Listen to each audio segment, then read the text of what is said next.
So I wanted to do this talk on hope. So this is my Christmas present for 2022. It's like every year I get this some kind of God inspired idea comes in. It's like, hey, do an EP, hey, do a song, whatever. So this year it's gonna be a talk. So yeah, I'm gonna talk about hope. I talk about hope a lot. It's a fun topic to talk about for lots of reasons, but so I'm gonna talk about hope from a bunch of different perspectives about creativity, imagination, light, joy. Um, so when it comes to hope, I think a lot of also it's Christmas. Christmas, hope, light, all this stuff connects. So really I wanted this to be called Christmas, creativity, imagination, hope, hope, creativity, imagination, Christmas, etc., etc. So I think hope is a fun topic to talk about because I don't know, it's just one of those topics where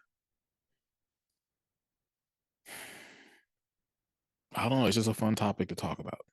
I feel like when you bring up hope, people go like, "Oh yeah, we need that," which I'm gonna get into. Like, why do people only bring up hope when you need it? You need hope all the time. You use hope all the time. But I think when you bring up hope, people get, well, not to use the word in definition, they get really hopeful because I think people are looking for that, and so when someone brings it up, they're like, "Finally," or "Thank you, someone has something to say on this." And plus, you got to get out of all this cliche surface level talks about hope and light. People just talk about hope, and it's in the sense of it's very weak. I mean, there's no way to put it. Like a lot of people talk about hope, and when they talk about it, I'm like, okay, I could have stayed at home because you're not telling me anything. You're just telling me to have hope. What does that mean? It's like people say, just believe in yourself. It's like, okay, if it was that easy, I wouldn't be asking for help. I would be dominating life. But so hope is very, I guess I say inspirational, and not in a cheesy way where people say like inspirational music, hopeful, positive, uplifting. No, hope in itself to talk about is inspirational. The fact that we even have hope. Um, I remember the band Mute Math when they first came out there, when they came out with the first album, they said, what was the goal of the album? And the lead singer, Paul Meany, he said, I wanted you to listen to our album and find it impossible to not have hope. I was like, oh, this is a pretty interesting concept. Um, but yeah, the fact that you could even have hope right now on Earth is a very good thing. Okay, so let's start with hope and imagination because that's where everything begins. So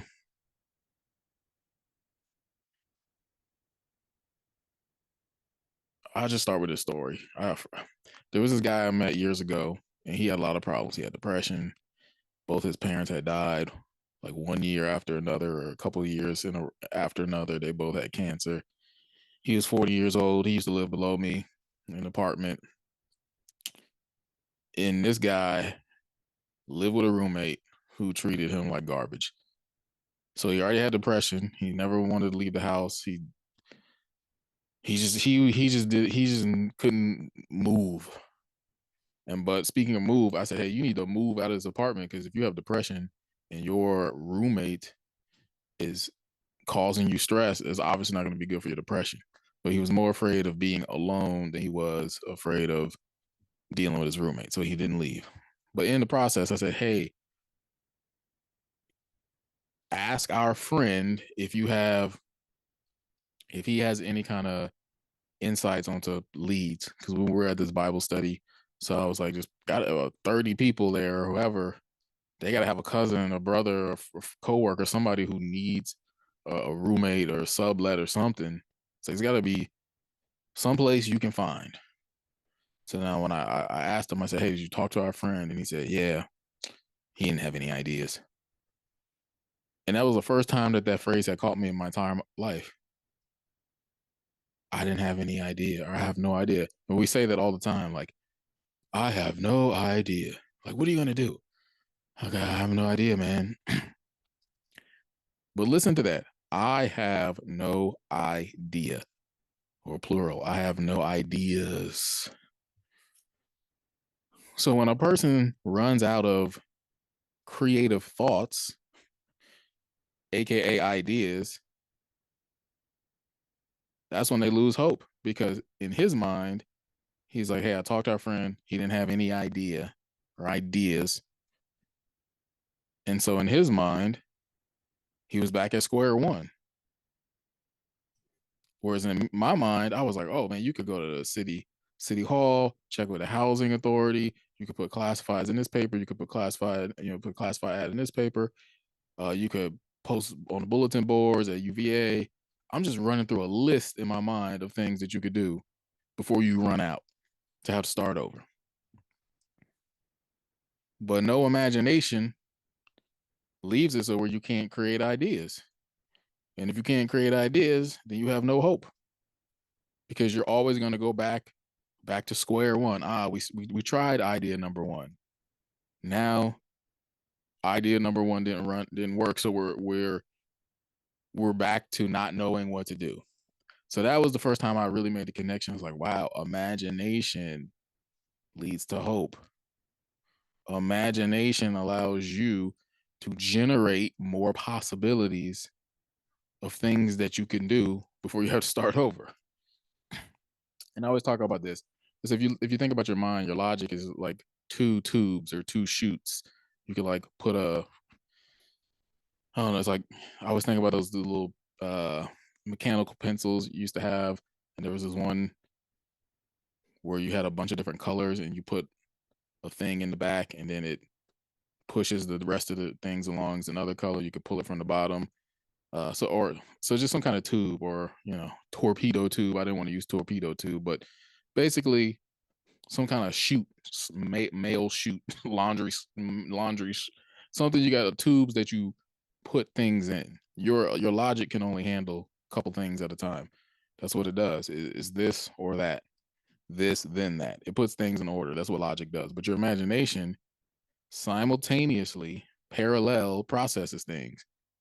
It says, what, I always use the rainbow, Roy G. Biv. You could put a different color idea in each shoot.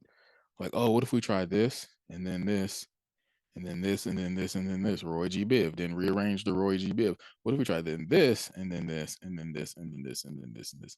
Or what if we try this? So you can go multiply the types of possibilities you can have. Whereas with logic, it's like, okay, we got this and then we got this. What else? Okay, well, we got that and then we got this. You're done, because it can only hold two at a time. The rainbow spectrum can hold seven. And then you can try the combinations of those. It's okay, we tried 1 through 7. Then we need to try 2 through 5. Then we need to try 2, 7, 1, 4, 3, 6. Then we need to try 6, 5, 2, 1, 3. So if you're only relying on your logic and not your imagination, your confidence in what could be is limited to what already exists. You're going to look at situations, you're going to look at circumstances and say, oh, what do we have? We got 2 fish and 5 loaves. I mean, that's what the disciples were like with Jesus. Like, hey, we got 2 fish and 5 loaves, Jesus. He's like, bring it over here. Oh, how are we going to do this? He's like, bring it over here. But we only got 2 fish and 5 loaves. Yeah, I know, because you don't have any imagination. You don't see beyond. You don't see, with God all things are possible. You don't see faith, imagination, creativity. You don't see the possibility. You're thinking about the impossibility. So if you're only looking at what is and not what if, small change, one letter, IS to IF, you're hopeless. I mean, it really is it. There's nothing else you can do, because your limitations are defining you. Your limitations are informing you of what the circumstance is and will remain. Imagination transcends. It decides to go above and beyond to say what is outside of this situation that I can't see yet. That's what it says in Hebrews. Faith is the substance of things hoped for, hoped for, the evidence of things not yet seen. So there's that yet. That yet word sticks out to me all the time now. It's not that it's not seen, it's just not yet seen. It's like, hey, when is this going to change? I don't know yet. It's all about the future. The hope is all about the future. It's all about what is coming down the pipe, the tube.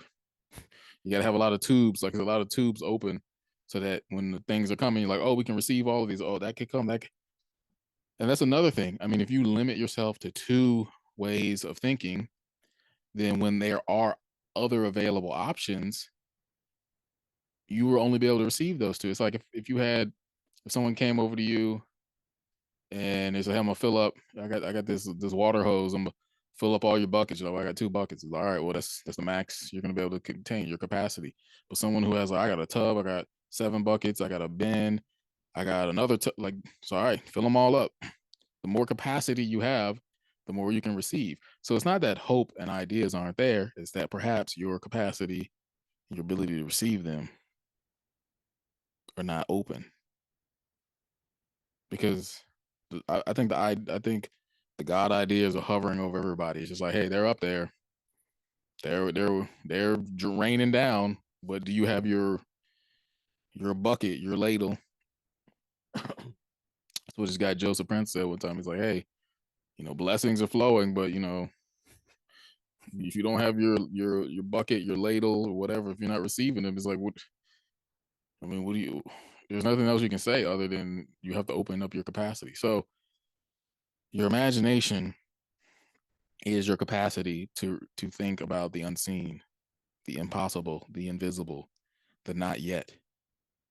And if you don't practice that, if you don't train that, then yeah, when you're in that situation, of course, you're gonna be like, oh, I don't know what to do. So it's not gonna happen tomorrow. I mean, you have to cultivate this. You have to deliberately choose to work that brain muscle of the mind so that when you're placed in situations, you can draw upon the work that you've already done. This is with everything. I talk about this all the time with people about the work. You freestyle rap and you write lyrics.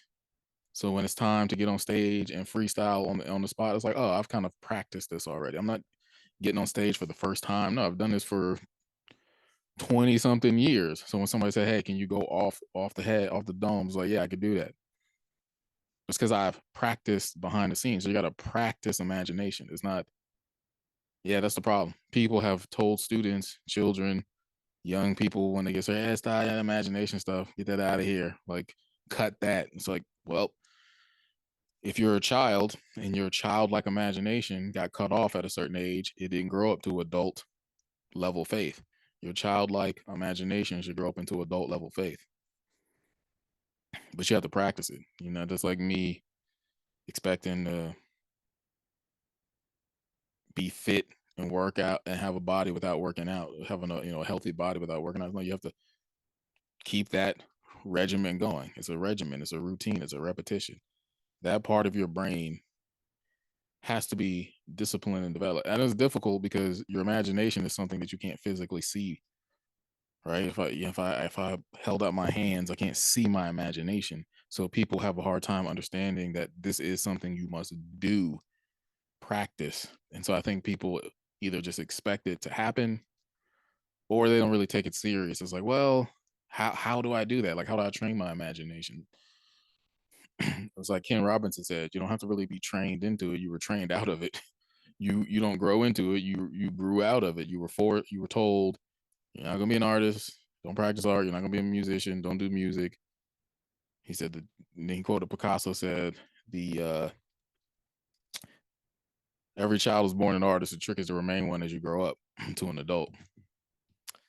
So you got to return to that childlike imagination. You got to return to the childlike things that you didn't even think about as some kind of practice or some kind of regimen. You just did the things that came natural to you. I don't want to go too much into the childlikeness right now. Man, yeah, child, yeah. So your childlike imagination has to grow up into an adult-like faith. All right. So you have to reconnect with your child, the things that made you think differently, that made you say, "Look, mommy, look what I drew." Right? Like think about back to the word possibilities, right? When you were a little kid, you said stuff like, "Mom, I'm gonna be a ballerina, astronaut, president." And everybody was like, "Whoa, that's so incredible. Yes, you can be anything you want to be." When you were younger, people encouraged your possibilities. Then when you get older, it's like people start ridiculing possibilities. You gotta become special. You can't, you're realistic. Like you need to whittle that down. You need to focus. You need to get serious.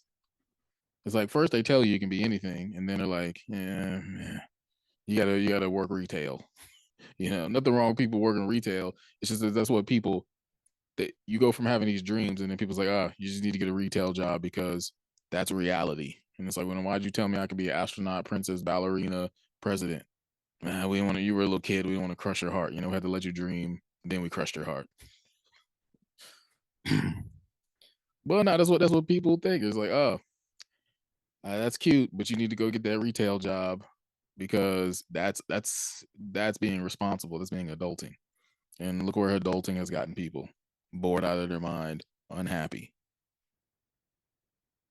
crush their dreams so they could be quote unquote responsible, serious. So telling people to be something and then tell them not to be something doesn't really make sense. Like, why wouldn't you just say, "Hey, kid, you're never going to be any of these things. Here's a hammer. We're gonna let you dream of being someone who builds houses. Start them off. Like you're gonna build houses. You're gonna work retail. Like why get people's hopes up? Think about that. Why get your hope up? Why let people hope if you're just gonna deflate it? What's the point? That's cruel. That's disrespectful. You might as well just let them figure out now. Oh, we can't do that to kids. Yes, you can. You just don't. Just just be honest. Say you're never gonna be. We're never gonna let you dream. So we're gonna deflate your dream now. I mean, it's so cruel. It's so cruel to let people get to a point where they think they can be something. It's like, oh well, we don't want to hurt your feelings. Well, their feelings are hurt now because they all this time they thought you believed in them. They thought, oh, I thought my parents and society believed in me. They told me I could be anything I want. They were just lying to me. So they don't really think I'm anything. Okay, so you got your internal, which is imagination. Let's go to the external. Your external is creativity. So let's talk about your imagination help you see ideas. Creativity helps you generate well, imagination helps you generate ideas. I would say creativity helps you generate possible options that beautify life that make you want to keep living. So, for instance, a very simple example. Every day people go to a job, but they have something maybe on their desk, maybe a picture from home, family, maybe some picture from vacation, maybe some team that they like. They wear a different outfit every day. I mean, things about your car. You wanted a certain color, you wanted certain accessories, your room is decorated a certain way, your house is decorated. People want to express themselves. If you had to look at the same show every day, listen to the same song every day, wear the same clothes every day, have the same conversation every day. If you had to do anything the exact same way every day, you would be miserable. Why? Because there's a deep spiritual, divine desire inside of you that says, I deserve to have something blow my mind every day. Not once in a while, every day. It's like Christmas. People wait till Christmas to be, oh, presents and beauty and light. It's like, why? Oh, because it's special. If we did it all the time, it wouldn't be special. Yes, it would if you made it special. Like you could be special every day. Right now, somebody's celebrating something. Tomorrow, I guarantee if you look on the calendar, there's something to be celebrated every day because people do that. It's like, oh, it's now National Teachers. There's always some new holiday. Like there's something to celebrate every day. So every day could be special. See, but you wouldn't be celebrating the exact same thing. You would be finding something different to celebrate. So the idea of color, difference, beauty, like all those things are aligned. Color, the Roy G. Biv rainbow, by definition, each one of those are different.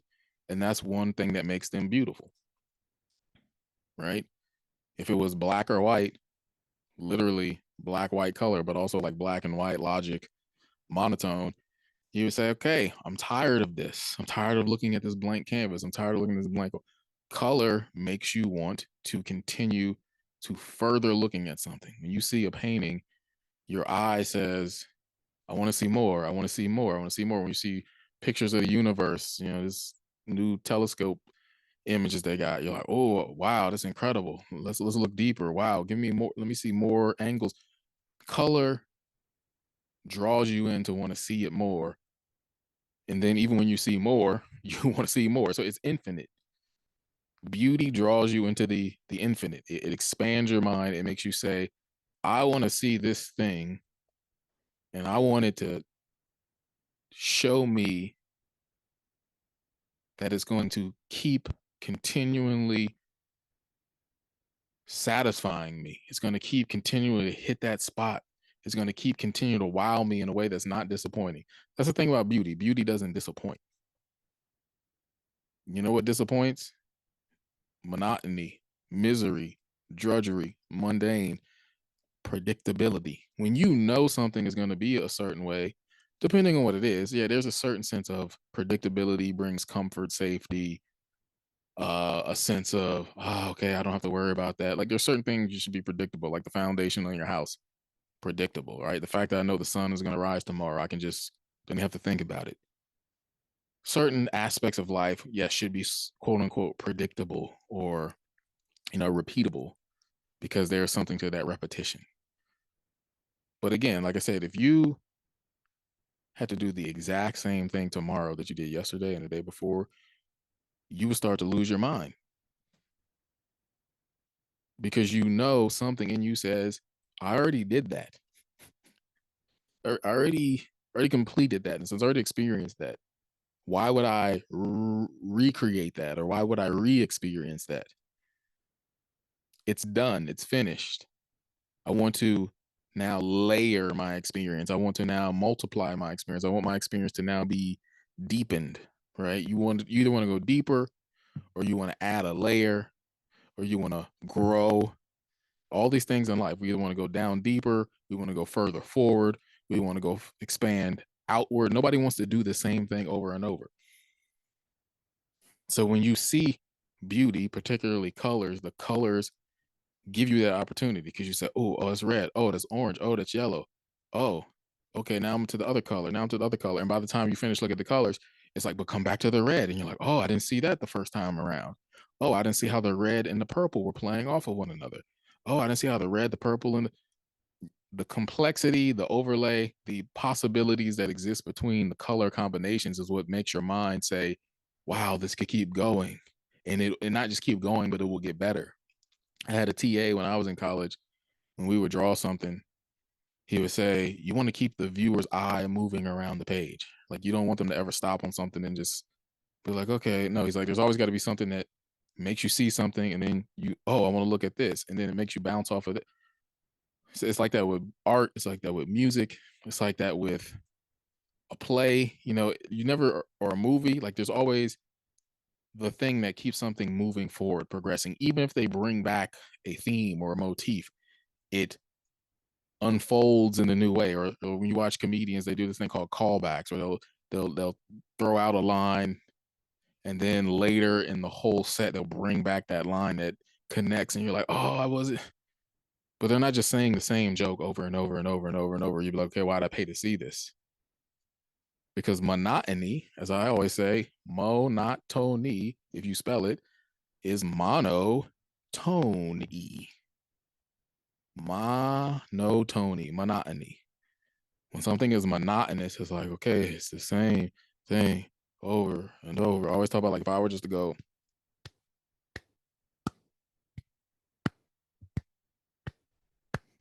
are you bored yet?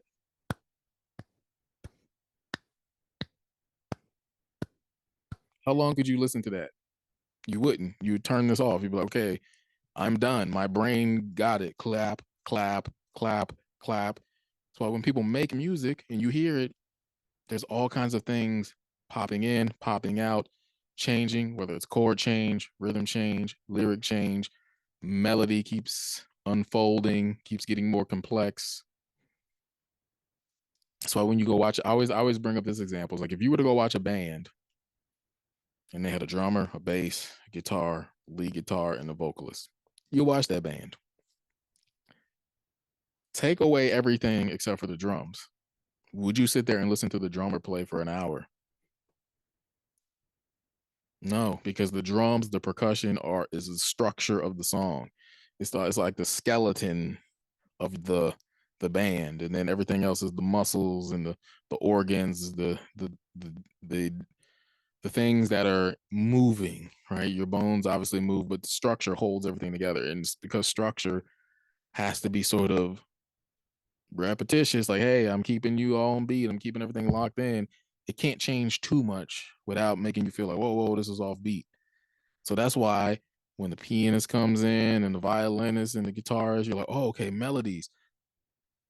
Those instruments have a higher range of notes they can choose. Drums have a very limited range of tones. It's like boom, boom, boom, boom, boom, boom. Like this is it. The tonal range is short. Tones of a piano, much broader. Tones of a guitar, much broader. And combinations. You can play a guitar note, but you can play a guitar chord, and then you can play two chords and three chords. Then you can add a rhythm. Then you can pluck it. You can do so many different things with melodic instruments that keep your brain going, oh, okay, yeah, okay, I'm following the melody. You can sing melodies because you can go high notes, low notes, in between notes, up and down, words, the words change. Drums are usually meant to be, they change every now and then, but the drums just keep you locked in. And that's how it is with life. There's certain parts of life that are rhythm, rhythm, rhythm, rhythm, rhythm, monotone, boom, boom, boom, boom, sun coming up, boom, boom, wake up, boom, boom, boom, coffee, boom, boom, boom, traffic, boom, boom, work, boom. But there's a certain rhythm. Yeah, you go home, you go to work, you come home, you go to work, you come home, you go to. But if there was no kind of flow and fluid and wave and ebb and flow, you would be bored out of your mind because the rhythm never changed, never changes. So if you're living a monotony life, a monotonous life, it's because your rhythm is your life is all rhythm and no melody, all rhythm and no chords, no musicality. It's all percussion. Obviously, nothing wrong with percussion since I play drums and percussion and make beats and beatbox. I'm just saying, I know even as someone who plays drums, I don't even want to hear me play drums for. I mean, I could play drum. I could enjoy playing the drums for an hour because I'm the drummer and I'm trying to figure stuff out. But I personally don't sit there and listen to albums that are all drummers. But think about this: if you had that same band I described, bass, guitar, drummer, lead singer, if you stripped away everything except for the lead singer and the guitar, you would go to a restaurant and listen to them for an acoustic set. Why? Because you understand that the melodies of the guitar and the voice are going to be able to sustain for hours and hours and hours and hours and hours, whereas the limited tone of the drum could not. So the melodic configurations of the guitar, the piano, the colorful configurations of paints, these are the things that make people think, wow, this could go here and then it could go there. Oh, it could actually come back here and it can change. Oh, I could put these two notes together or these two colors. I can mix colors. I can mix paints. I can mix notes. I can mix chords. Beauty in terms of color leads you to hope. Simply because the possibility palette is endless. Simply because the amount of versions of things available fill you with a sense of, oh, thank goodness we're not going to run out. Makes me think, friend of mine who's actually coming to visit, I'm not gonna get to see it, but he's coming to visit. We used to play music out a lot. We went up to a winery he used to work for,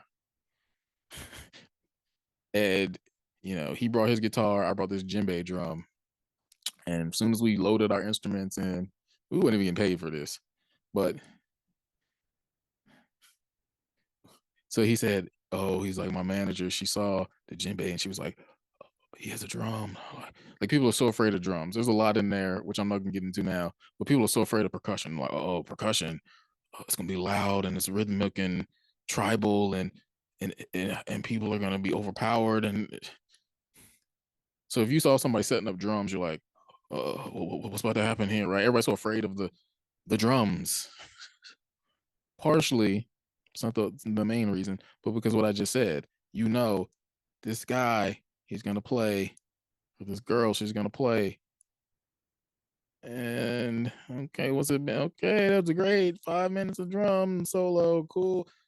You're something on the inside of you was like, how are we going to keep listening to this? How are we going to be able to sustain this? That's how people feel about life.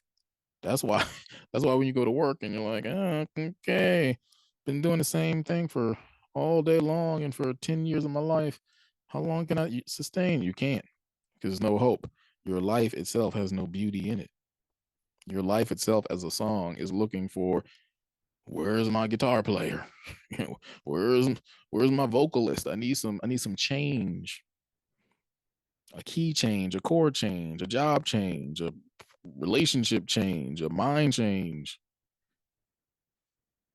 So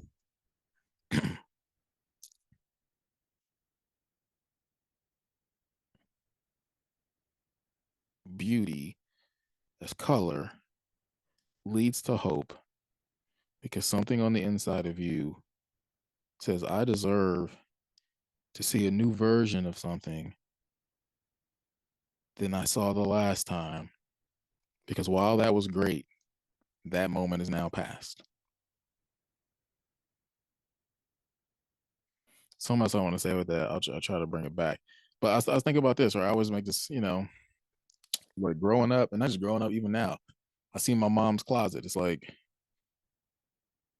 900 pairs of shoes, 700 blouses, 15,000 skirts. It's like, does she wear all this stuff? No, but she likes the options. She's like, and I've read books where it's like, hey, I may not wear this, but I want the option to wear it. Right? I was reading this book, and this guy was saying to his wife, they were going on vacation, and he was taking his laptop, and she was packing all her clothes, and he was like, why are you bringing all this stuff? And she was like, I might want to wear it. Like, I don't know if I will, but I want the option to. And so then she was like, why you bring your laptop? He's like, well, I might want to work. She was like, exactly. Like, you may not work, but you want the option to have it. And so it clicked for him. He was like, oh, okay. He's like, I have a version of what she has, which is, I like creativity, option, possibility, wardrobe, whatever. Like, everybody has that in them. Everybody has that aspect where, that God divine aspect, which is, I want options. Nothing should be withheld from me. Like, you're made in God's image. God is like, hey, why should anything be withheld from me? I can create and make all. Why shouldn't I? I can, and I am, and I can, so I will. Right. So everybody has that in them. It's like, well, just because we can, right? Let's paint it this color. Why? Because we have the option. So that's a God given trait that every person in them, in some form, may not be clothes, may not be houses and cars, may not be paint colors, but it's some kind of aspect of your life where you say, I want to be able to control I want to be able to have the ability to do multiple versions of this because I simply desire to do so. So, because that is the God given nature in you to want beauty, creativity, diversity of color, so to speak, when you don't satisfy that hunger, well, you're just not satisfying that spiritual part of yourself. And something's going to be off. You're going to feel it. You're going to be spiritually hungry. You're going to say, man, I really want something different in my life, but I don't seem to feed myself that. Something in you is going to be like, yeah, exactly. And then people just start doing extreme stuff. They start going, trying to fulfill that in other ways. They might find themselves doing these really extreme behaviors and they're like, why do I do this? It's like, well, because you're bored, you're exhausted, you're bored, and you're tired of regular life. So you wanted something that is the opposite. You're like, I'm so bored. I mean, people do it every weekend. I'm like, Friday's here. I'm gonna fill my body with as much chemicals as possible to not feel like Monday through Friday. It's like they're trying to beautify their spirit. They're like, hey, I need something chemical like, and I want to see colors. I want to take this thing and it makes me see colors and rainbows. I want to go on a trip.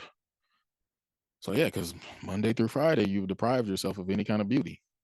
You don't feed yourself beauty. You've deprived yourself of a necessity, not a luxury. People think beauty is a luxury. No, it's a necessity. It's interesting. Beauty is kind of a luxury in the sense that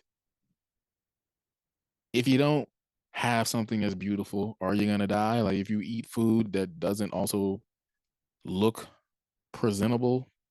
I hate that word. Why I say presentable? If you eat food, people say like you eat with your eyes before you eat with your mouth. That's what, so that's why these chefs really make it a point to present it to you in a way where you go like, "Ooh, this looks good." But let's just say they didn't. Let's say they brought the food out. Would you still eat it? It may not be as enticing, but once you taste it, oh, it tastes good. You could keep eating. But they know better. They're like, no, you start the process. As soon as I set it on the table, you go, ooh, you're drawn to look at. That's why they have menus because you say, ooh, that looks good, right?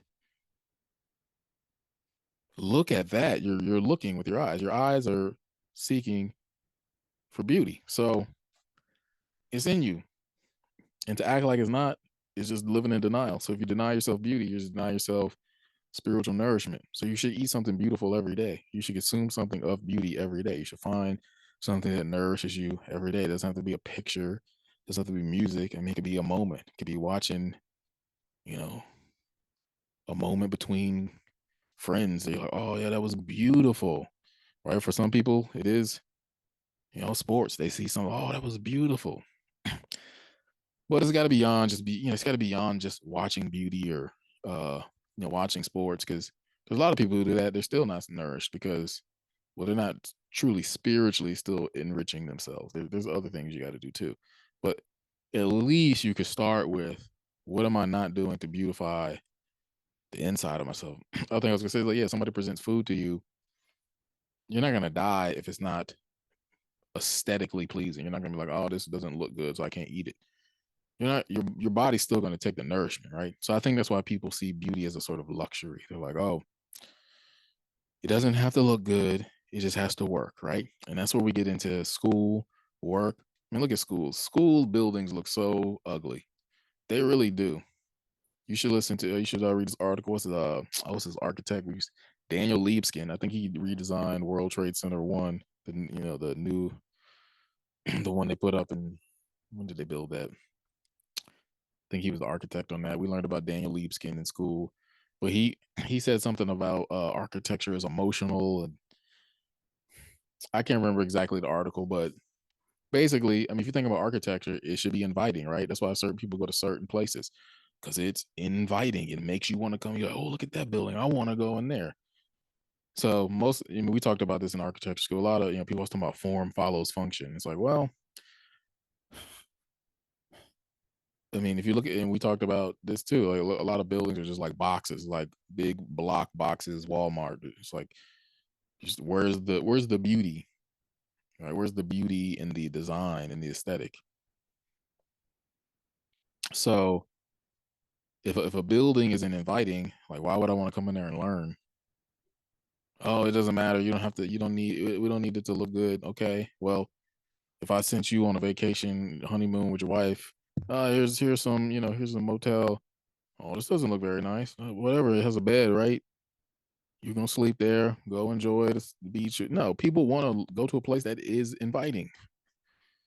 People always try to, form follows function. Okay, next time you check into a hotel and they show you a functional bed and functional room that doesn't look aesthetic, you're gonna say, I want my money back.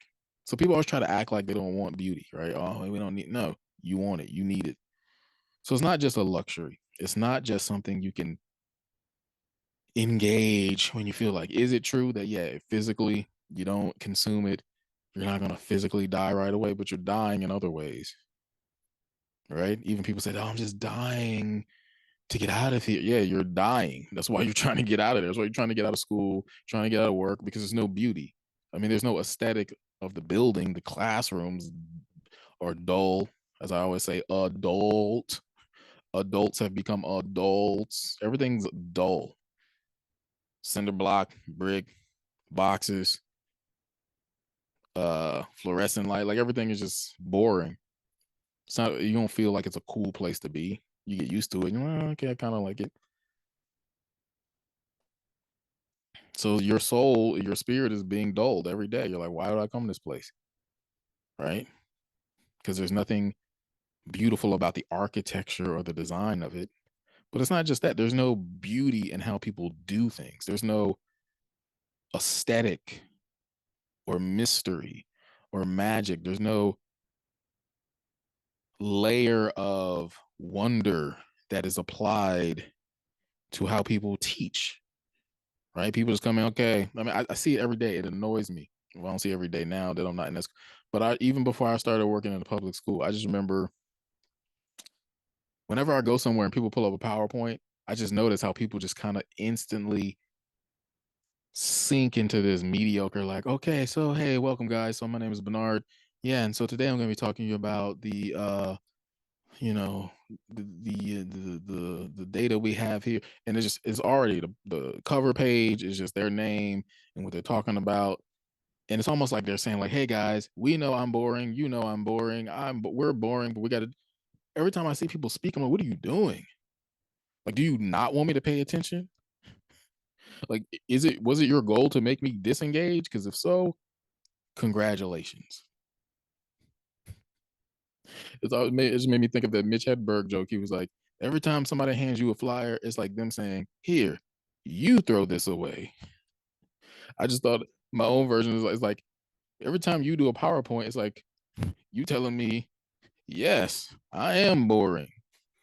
Yes, I would like to make you tune out." I'm trying to figure out the joke, but that's just what came to my mind. It's like, was it your goal to make me disengage?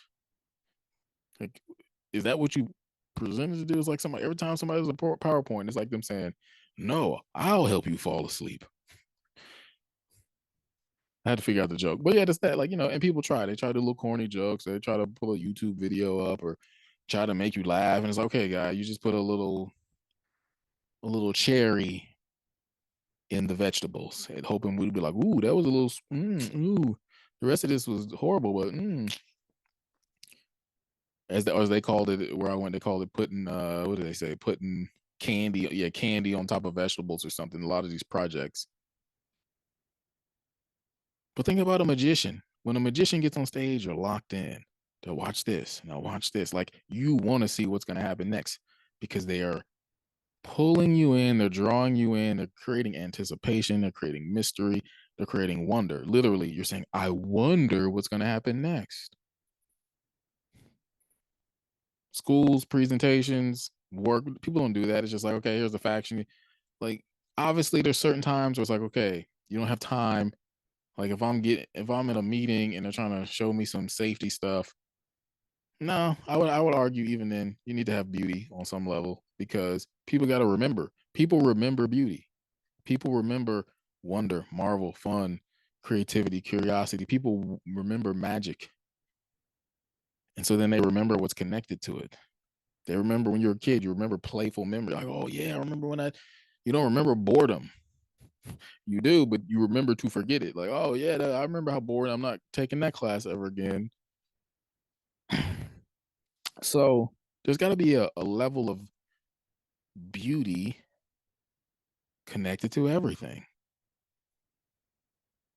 so that people will connect to what you're talking about, and as a result, they will actually have hope. And hope doesn't necessarily mean, oh, I didn't want to live. Now after Mr. Hankins' presentation, his PowerPoint made me want to live again.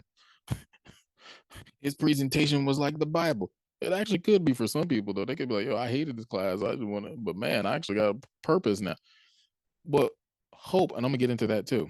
Hope is interesting because hope is not always something that has to be used in the most dire of circumstances. It's not something that always has to be the last draw, the last straw. I mean, the last, your final thing. Hope is something that's used all the time. I definitely something else I mentioned earlier. Hopefully I remember. But yeah, if you okay, so let me transition. So I'm gonna transition to that minute because it's a good segue. So hope, using hope all the time, right? So we talked about imagination. You use your imagination, come with ideas. Oh, so the creativity part of all this was saying creativity allows you to actually express imagination, ideas in a beautiful way. So your imagination allows you to think of hopeful ideas. Oh, what if we tried this? What if we tried this? What if we tried this? And then creatively, you can make, oh, well, here's one iteration. Here's one possibility. Here's one prototype. So when your hands actually construct and make things, it gives you a personal sense of, wow, not only can more than one thing exist than I imagined, but also that brings me a sense of hope that there is more to come. That was something else I was gonna say. When you're able to make things with your hands and create them, I'm gonna have to come back to that. So I got it. I just have to. So okay, let's talk about it. So I gotta finish up the creativity thing. So let's talk about hope. Let's talk about hope. Just how do you have hope every day? And what I mean is, or should I should rather I should say, not how do you have hope every day? You do have hope every day. Hope is usually something that people refer to when they're talking about the worst of circumstances. That's why people say there was a light at the end of the tunnel. It was my last chance. I was at my end of my rope. When I was thinking about doing this talk, I just made all the poems. I'm at the end of my rope. I needed hope. I didn't know how to cope. I wanted to elope, but then hope said nope. Right? Everything rhymes with all these words rhyme with hope. People usually talk about hope when people are hopeless. When they think there's nowhere else to go, I need hope. I need this thing which is supposed to rescue me out of this, right? I need the thing that's going to pick me up from the pit, take me out of the dark. Coming out of the dark, Gloria Stefan. Well, hope is not something that you just have to engage when you're desperate. Hope is something that you actually use every day. Okay, for instance, give you an example. Hey, you want to come to my party tonight? Oh man, okay. I got to do this. I got to do this. All right, I'm gonna try it, man. I don't know, but I hope to make it. You're not saying, oh, it was my last chance to come to your party. No, you're saying I have a projected future desire. I wish to, I don't want to really use wish, but I can't say hope. I have a strong desire to see you there. I hope to make it with all that I am, is what you're saying. With everything I am, I'm going to make my best effort and attempt to make that true. So you use hope every day when you want to make something true or to express a sentiment of it's my highest desire or with my best intention. If it was up to me, right? If everything goes as it should, All these little underlying thoughts that you think, but nobody, ever examines or says out loud.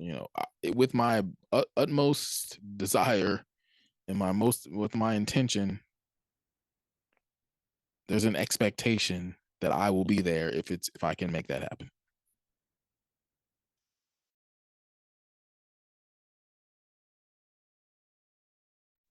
So use hope every day, because hope is just a projected future desire. I have this thing with faith. I'm not going to get into it as well, but faith, I've discovered over the past several years that faith and hope are things that people really put on a pedestal, and they are, but they also have a everyday version too. It's like, yeah, you use faith. Like, oh man, we need faith. We need somebody. God, please heal us from cancer. We're gonna have, yeah. That's like the highest level of faith, or not the highest. One of the, what we consider in our culture, like, oh, someone who's got faith to pray for that, or they hope, right? Hoping, hoping that will happen. Yeah, you use those things in those situations, but that's like using the biggest weight on the dumbbell rack in the gym. It's like, oh man, we really need, we need someone who can really, we need a strong level of hope for this one.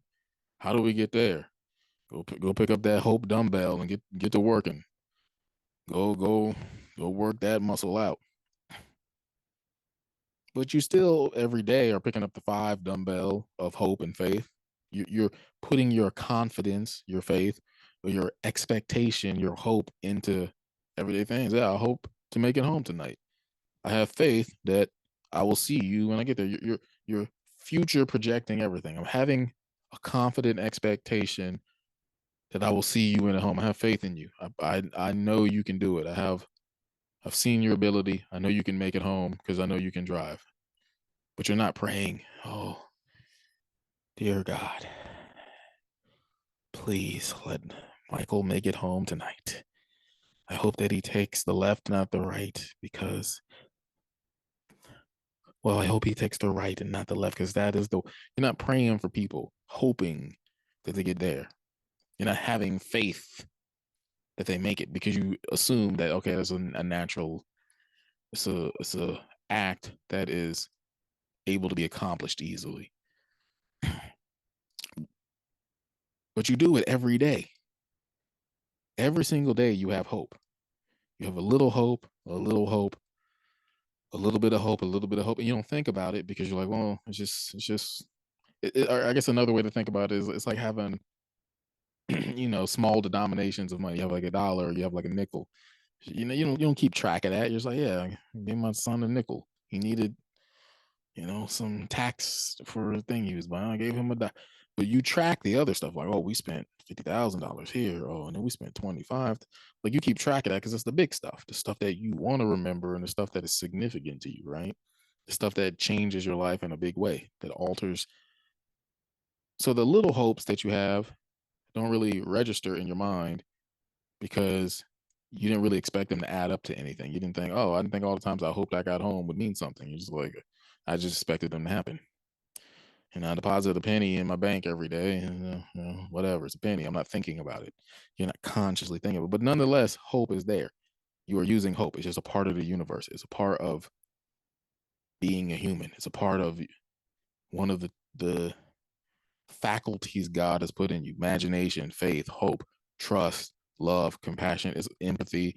All of these things are just in us. Everybody tries to like strive for them. It's like, no, they're in you. You don't need to strive for them. You just need to acknowledge them and develop them. It's just like I don't say, oh man, I need to find a bicep. I need to get biceps. No, they're there. I have to develop them. They exist, and I need to go, man, how come that guy has this huge bicep? Where'd you get that faith? That hope?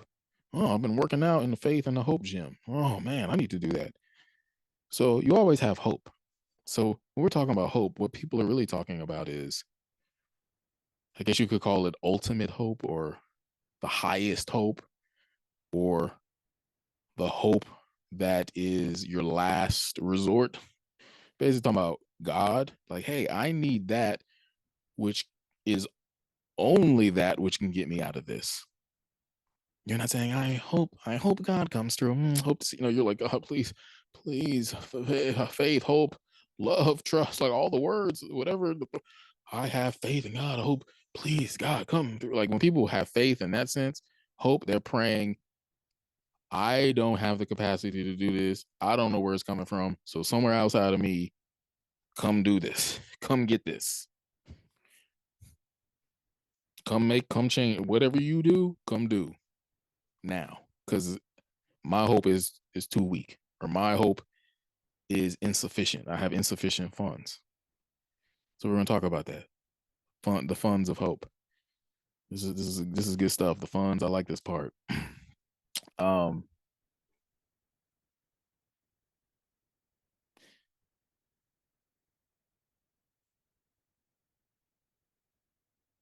every day you use hope, but it doesn't really add up to something significant. The times when you need the most hope is when you need the most significant deposit of hope into your heart, right? It's the time where you need someone to give you so much hope that you now believe that things can change.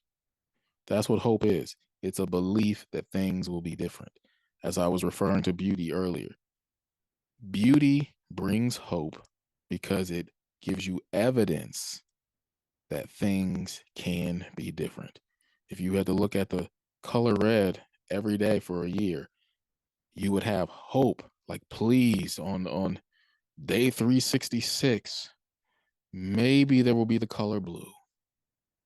Maybe maybe there won't be the same thing to look at. And that's what people are looking for in their lives. Like they're going through pain, they're going through suffering, they can't pay rent. And so they're thinking, maybe tomorrow I will be able to pay rent. Maybe some change, some difference, something that is opposite or above or outside of or unlike what I'm doing now. That's what you're looking for. You're looking for something that is unlike. Hey, that was red. Now it's blue. Oh, there's a contrast. You're looking for contrast. You're like, I want this thing that is to be different. I don't want it to keep, because there's something about the constant rhythm, the monotony, the constant barrage of the same thing over and over that just takes a toll on you. It makes you pay a toll. Think about it. Toll, like I'm saying, hope, funds, I'm gonna get to monotony takes a toll on you. It takes something, it's like takes something out of you. Like, same thing again. It's like someone's it's like a bully beating you up every day. Like, hey, taking some of your hope. Come here, come here. Give me some more of that hope. And you're like, oh, again. Like every time you try to just go to work or go to school, there's a bully. Like, give me that. And you're like, it's taking a toll. It's making you pay a hope toll. It's like, empty your pockets. Give me your hope. Think about it. That's why people say, I'm hopeless. Now, when people say that, they're saying, I have no hope. But not in reality. What they're saying is, I actually have less hope. Every day you get berated or barraged with the toll, you're getting hopeless, hopeless, hopeless, hopeless, hopeless. You hope less and less and less and less and less and less until you're totally hopeless or bankrupt or, insufficient funds. I get this whole thing with, I don't know if I want to put that hopelessness versus despair. If you really want to know, well, now. So this is what Psalm says. I think that was Proverbs. Proverbs says, hope deferred makes the heart sick.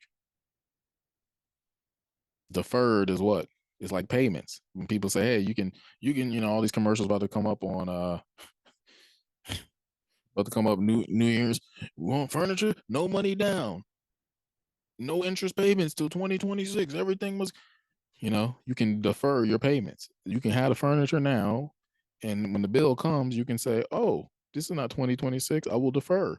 I will put those payments off until it's 2026 because I don't have to do that.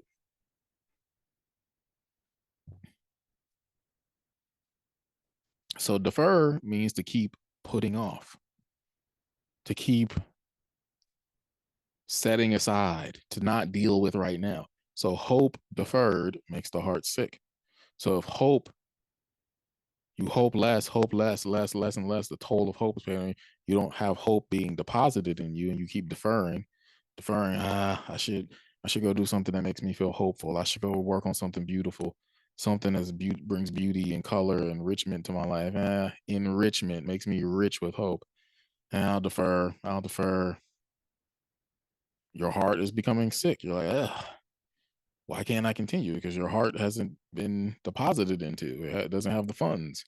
This is your bank account. People look at their bank account like, hey, my bank account is sick. It's ill, not in the hip hop sense. It's not ill, sick. It's is heart sick. So if you don't deposit beauty into yourself and you keep deferring, I'll defer. I'll put it off. I'll wait. Or defer means to give way to someone else, right? Like, oh, well, what would you like to do? I'll defer to you. You're saying like I'll give you the authority, or I'll give you the choice over what we should do. If you give away your choice, like, I defer, I don't decide what I want. I'll let you decide. So, well, someone else is going to decide, and it's going to may not be what you want, may not be what you consider hopeful or beautiful.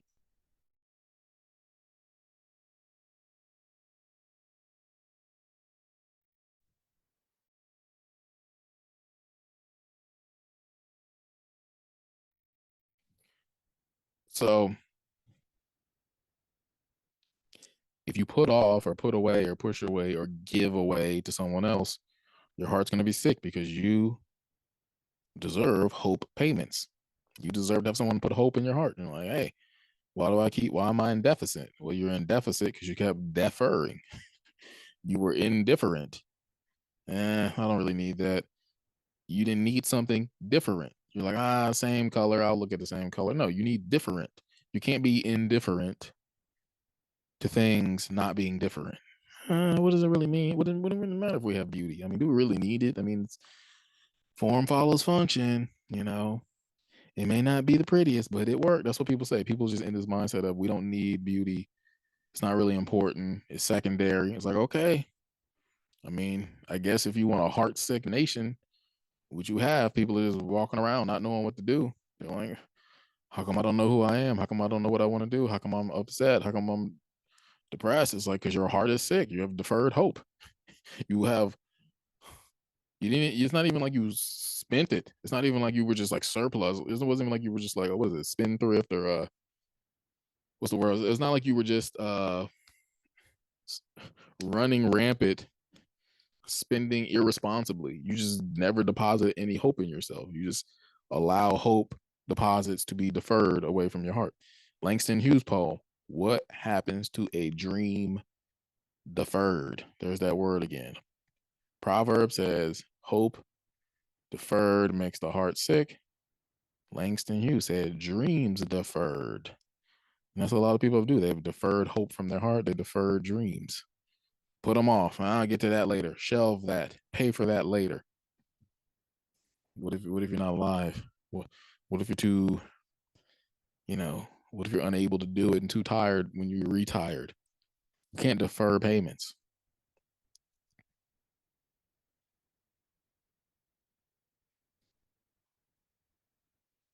So you hope less, you hope less, you hope less, you hope less toll is taken on you, deducted out of your heart. You keep deferring, you defer and defer. A lot of people, their heart is sick. They're miserable because they want something.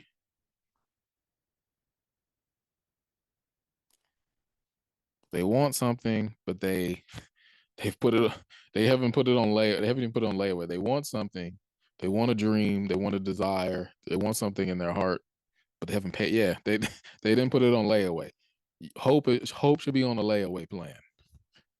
Every week you should put a little something down. Like, I'm gonna get that dream. I'm gonna get that desire. You come in, you deposit a little hope, whatever it means. To watch beauty for you, to put hope into your life, you got to deposit a little bit each month. Doesn't mean you're gonna get the full.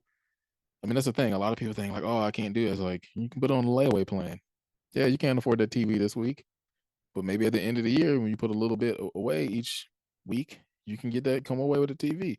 So yeah, your dream is not going to be like accomplished tomorrow, but you put some hope in your heart on a layaway plan. Like, all right, I'm not going to let my dream defer. I'm not going to let my hope defer. I'm going to put a little bit of hope every single week, remind myself of what is important to me. What do I really want? I'm going to keep my eye hopeful in the future on that. And then that brings up Psalms. It says, delight yourself in the Lord, he'll give you the desire of your heart. Some people are like, I don't even know what to hope for. It's like, well, you got to start there. It's like, you don't even know what desires in your heart you would have to have hope for. That's a whole nother step. It's like, yeah, first and foremost, you got to have a bank account, right? I was talking about this earlier. First and foremost, you got to open up a bank account. Some people don't even have a bank account open, let alone deferring payments. So first and foremost, you got to be like, oh, right, I got to open up my heart, open up my bank. Hey, God, deposit the desires of my heart inside now, so I can know what it is I want to even want. That's what that verse means. I heard a couple preachers say, if you read it, it sounds like, oh, God will give you the desires of your heart. Oh, I desire a house and a desire. Why? He's like, no, he's like, God will give you literally the want to want, the wantings, the capacity to desire. He will literally give you the proper desires inside of yourself that will draw the things you want towards yourself. You're like, oh, I never wanted to do this before. Like, oh man, I want something. Like some people don't even want things. And that can get into, depression, hopelessness. I mean, a lot of people, they just stop wanting. They're like, I don't want to do anything. I don't want to be here. Right. So that's why you gotta have the desires come from God and plant it in your heart, because it's like, all right, well, if I don't even know what I should want, maybe you can tell me, oh, hey God, what should I want? And that's a weird thing for people to say, because most of the time, most people know what they want, right? Like, I want a cheeseburger right now, or I want this new phone.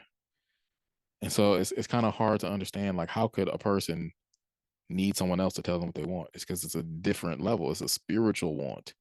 It's a soul want. It's not just, oh, I'm hungry, I want a cheeseburger, I want the new phone. A lot of people want those things. I always tell people the distinction between want and desire. A want is something that is temporary, shallow. You're not really going to sacrifice for it. Like, hey man, you want a cheeseburger? Yeah.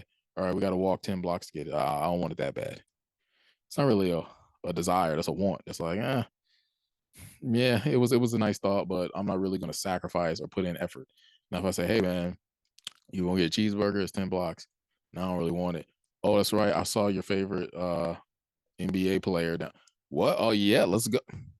You really want to meet that NBA player. You desire to see that. You're like, yes, let's go. I will walk the 10 blocks. You will put in the effort because that's something you really, really want. It's deep in your heart. It's in the heart of hearts. I said, it's something that you've always wanted. Like, oh man, I always wanted to meet them. Like, yeah, you have always, since you can remember. It's not just something that came up now. It's deep in you. It's meaningful to you. So first and foremost, you gotta have God deposit the desires in your heart, and desires will help you create hope. And that's what's interesting, right? I've diagrammed this. This is a fun topic to talk about. Desires bring hope. Okay, so you have a desire. Let's say it's like, hey, I want to start a clothing line. Man, God gave me this a dream. Well, really, God gives you a dream. Your dreams birth desires. Your dream is your constant desiring. Your desires are like the little desires you pull out from moment to moment. Like, hey, you want to be, maybe your dream is to do something super creative, and then the desires manifest as fashion designer from year 0 to 5, and then from year 5 to 10, you're like, fashion was cool. Now I'm gonna do music, and then fashion and music were cool. So your desires may change throughout the years, but your dream will be a constant, like, churning turbine. Like, it's just always, it keeps you, number one, motivated just to exist and have the ability to dream and desire, period. It just gives you, number one, the ability to just will and desire. But then your specific desires tend to be, oh, okay, I have these new interests now. Oh, okay, I want to do this. So those may come out differently. but you're always gonna have the overall continuity of the dream. Okay, so you have a dream, your dream comes as a desire. I want to start a clothing line. Your dream will produce hope. How? When you really want something, what do? Well, if you're really willing to work, you put in, if it's really worth it to you, then you're willing to work. So you put in the work. The whole time you're working, there's nothing happening necessarily yet. I mean, think about all these Shark Tank stories, entrepreneur stories. So many people who have these stories about, hey, when I started, I didn't know what I was doing, or all I had was a dollar and a dream kind of thing. So these people are working, and though there's not the product of what they want yet, they're still working. So there's a desire, and then somewhere off in the distance, they're like, this is what I want to go towards. Now, to a lot of people, that may sound dumb. Like, why would you work for something you don't have? That doesn't make sense, right? Like some people they'll set their eyes on things that already exist. Like, I want a car, I want a house. Nothing wrong with these wants. I don't necessarily call them desires. Could be, depending on if you never have a car, you might really, really want a car. But as a desire is usually specific. It's usually very personalized. It's not something everyone can get.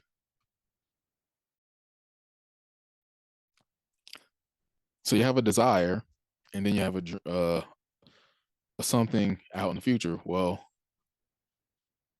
if that thing hasn't been invented yet and nobody's seen it before, they might say to you, "You're gonna do what? You're gonna start a clothing line that does." Nobody want that. And nobody ever done that before. They can't see what you see because you're using faith. Faith is the substance of things hoped for. Hoped for, the evidence of things not yet seen. So you have a desire in your heart, you start to work. You don't see the end product yet. You're working. You're making it. You're trying to make it. You're experimenting. You're failing. You're experimenting. You're churning. You're in the process. But you hope that what you see in your mind and what you see in your heart, or what you feel in your heart, you see in your mind. I just did talk about that earlier. There's a difference. You feel it in your heart, you see it in your mind. Those things come together. You hope that that heart desire, that imaginative intention, will birth into an action. You hope that that thing will come to pass. You're like, oh, I hope that thing will eventually get here. The word event, surely, right? Like it's an event. It will happen as an event. Surely. It's not an event now. When's the event happening? Surely. So you have a desire in your heart, tension in your imagination. You bring those two things together through creative work. You're having faith that the work you're doing is aiming towards something.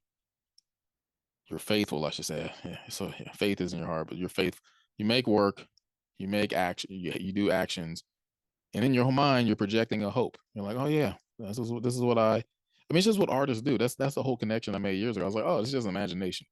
That's what I say. Your childlike imagination grows up to adult faith. All you're doing is like, I want to make this song. And then you go make it. Is it there yet? No, you're in the process. Like faith is so easy to me now. I'm just like, oh, it's just creative process. It's like, oh, I'm sitting at the computer. Nothing is happening the way I like it. But in my head, I hear this thing that I want to come out. Okay, so what do? I got to work it out. Faith without works is dead. Like people leave out the work aspect. You work your faith. You have faith in your heart. You put your hand to action. You hope in your mind. And in the process of work, the work is creating the hopeful vision. Like I'm working. That's not what I hoped for. Or what did you hope for? Well, look in your mind again.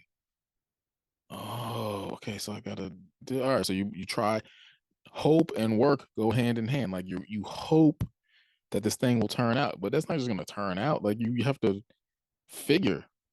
and configure and reconfigure. That's why I said you need that imagination to try these multiple things. Ooh, we'll try it this way, then this way, and then this way.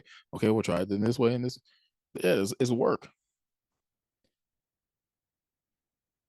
I mean, I have this book that I bought. I still haven't read. It's called The Hand, and it talks about the connection between the hand and the brain. And there's something very strong about that. It's like, man, you have this thing in your mind, and you have to discipline your hand to try to create in the physical world what you saw in your mind. That's very, I mean, that's an amazing, that's an incredibly difficult challenge for all of us. I don't care if you're doing fashion, sculpting, architecture, like to literally see the thing in your mind that you hope to make and then make your hand do it. It's a miracle. I mean, it's a miracle that your brain can somehow traverse down to your elbow to your fingers, and your fingers then shape a thing, and you're like, that's it. Like that's what I hope for. That's so there's a work. There's a faithful, hard, persevering work that has to be done to get your desire that you hope for to come to physical reality, to fruition. So desires give you hope. They produce hope. Your desires say, I will really want to make this clothing line. And then your mind imagines, like, okay, well, what do we want it to look like? It projects it out into the future. And then you go, oh, yeah, that would be cool. So how do we get there? Then your hands are like, oh, we'll get to work. Faith works. You know, your heart is like, hey, this is what I want. And everybody's like, okay, cool. Heart, send that up to the assembly line. And the brain says, okay, here's the map, here's the plan, the blueprint. And then the hand's like, okay, I'm gonna get to work on this. And the hand is being guided by the imagination, and the heart is pumping the engine. So the heart is the driving force, the mind, the imagination is the guiding force, and the hand is making it all come together. And in that moment is hope. Like you see, oh, this is all that I hoped it would be. Right? That's what we say. Is it everything you hoped for? And people would say that just to say, people use that phrase to say, are you happy? Like, is it all that you hoped for? No, what you're really saying is it equal to the hope vision in your mind? Like you hoped it into vision. I had a hope. Oh, what does your hope look like? Oh, is this jacket with a green thing and a red thing and then a sparkle thing? Okay, so that's your hope to make a jacket like that. Okay, so then your hand says, okay, here we go. And then you say, okay, mind, is this what you hoped? Mind's like, nah, close, but nah. And your heart's like, okay, well, I can't see. You're the visionary imagination. You can see. I'm just here to give you the passion. I'm just here to give you the driving fuel to keep going when things are hard. I can't tell you what it looks like. So then the brain's like, okay, look, hand. Hand's like, I can't look. You're the looker. Hand is like, okay. Well, you look for me. Tell me what you want me to do. You want me to go left? And all this requires faith, right? Because the hand's like, I can't see. And it's trying to move left, and the eyes like, no. And the eyes like, I can't touch. I can't. I can't move fabric. So it's all a faith thing. The heart can't see anything. The eye can't touch anything. The hand can't see anything, and they're all working together. And somewhere is hope. Your desire is like, hey, I hope that I can get out into the world in the form that you see me as. So desires produce hope. Now, people are probably like, oh, well, that's not like hope like the hope to hang on. I think it is. It's not 100%, but it does help. It's not ultimate hope. It's not like, I don't want to be here anymore.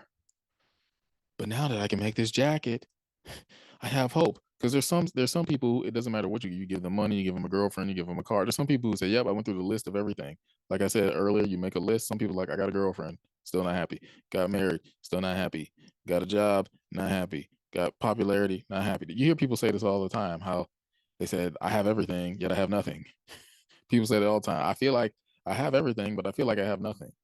That's when you need God. That's when you need Jesus. That's why this people say it's the reason for the season. Because Jesus is like, there's some stuff that is just me. Is I'm pure hope. I am hope. I am the light of the world. Light brings hope. I'll get back to that. Um,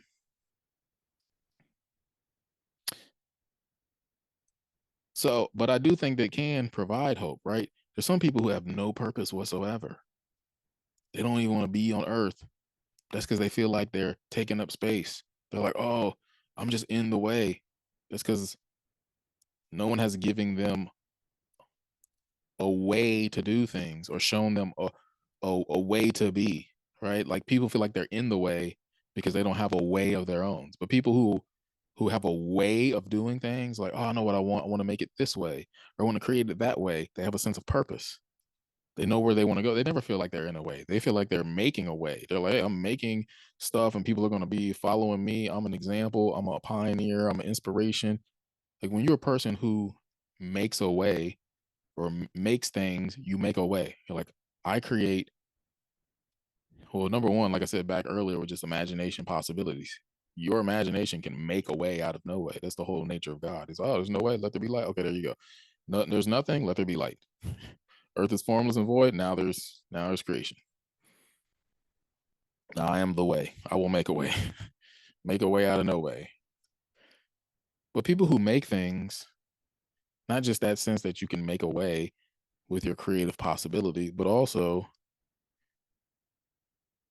you feel a sense of I have a lane in the world. Like, oh, that's what I mean. Think about it. Most people who feel like they have no purpose, what do they feel like? I'm not in this race. I'm not a part of the competition of life, right? People say, "Oh, stay in your lane, stay in." Some people are like, I don't have a lane.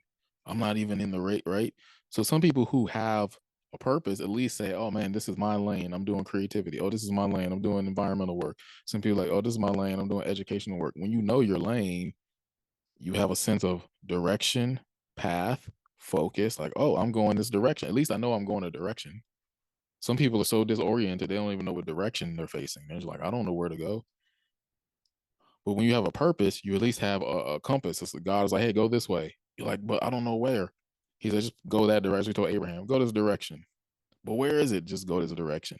At least when you have a general direction, a map, it's like, oh, okay, maybe something, faith, hope. I hope something will be there. Even if you don't know the specific coordinates, someone is pointing you towards meaning. That's what meaning is, a point. It's like, what's the point of this? What's the meaning of this?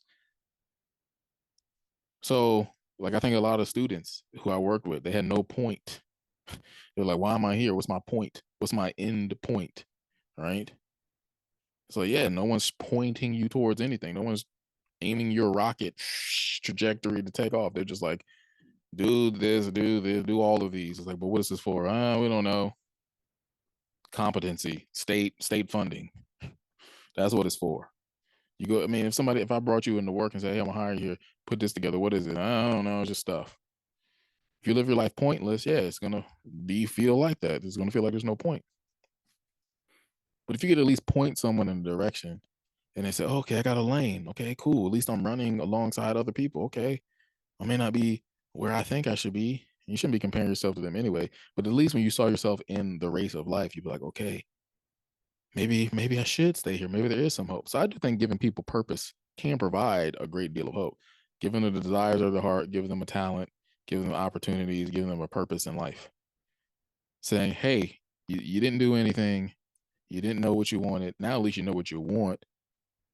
We can at least get you started towards something of meaning and hope. At least there's a goal, right? Like when you put someone in the race, at least it's like, hey, see that 40-yard dash? Go to the other end of that line. Oh, a line? There's a line. There's someone to touch. Oh, great. I was just out in behind the bleachers. I didn't know what was going on. At least if you put somebody on a path, a lane, they say, hey, I could end up there where that trophy is, maybe. Oh, so that's not the ultimate hope, but I think it can help people to want to hold on to find the ultimate hope. Because yeah, if you put your hope even in your purpose, it's like, okay, that too can let you down. I mean, there's so many people who are doing what they're supposed to be doing. I mean, look at there's certain people who, when you watch them do what they do, whether it's sports or art or law or being a doctor, like man, you are in your calling. You heard the call, you answered the call, and you are on call. You're a doctor, you're on call. But some of those people, as I said, are still depressed, hopeless. Why? because that's not your ultimate purpose. Your ultimate purpose is to know God. I mean, you can still complete your purpose. Well, I guess someone I know, they said that they made a good point. They said, let's say you and God were traveling to the top of a mountain and you got there without him. It's kind of like, nah, that's nice, but we were supposed. I kind of wanted us to go together. That's why a lot of people feel pointless purposes, because they're like, oh yeah, I reached the pinnacle of my life. I'm rich. I'm famous. I did all the things I was supposed to accomplish. It's like, yeah, but you're alone. I mean, it's the opposite of what God said in the beginning. He's like, hey, walk with Adam in the cool of the day. It's like, all right, we're together. So a lot of people are depressed because they're spiritually alone. They're like, hey, I got everything I could ever want. I got everybody who I think loves me around me, but I'm still alone. I mean, people said that. Vanilla Ice was like, he's like, I was in a house in a party that I threw, and I was like, who are these people? And nobody knows me. So it's got to suck to have everything and feel like nobody knows you. And I'm sure you found people who say, yeah, I have nothing, but I feel like I'm known by God. And you're like, oh, that's interesting. You have nothing and you feel not depressed. Think about that. I mean, somebody I know make that point. Is like, there's people who have everything, but they're depressed. And then there's people who have nothing. It's like, oh, this person has actual joy. Uh, so the Bible says the joy of the Lord is your strength, right? That's an interesting thing. So joy, hope, those things are connected. All the words I had on the graphic, I've at least touched on them, even if I haven't gone to all of them. Um,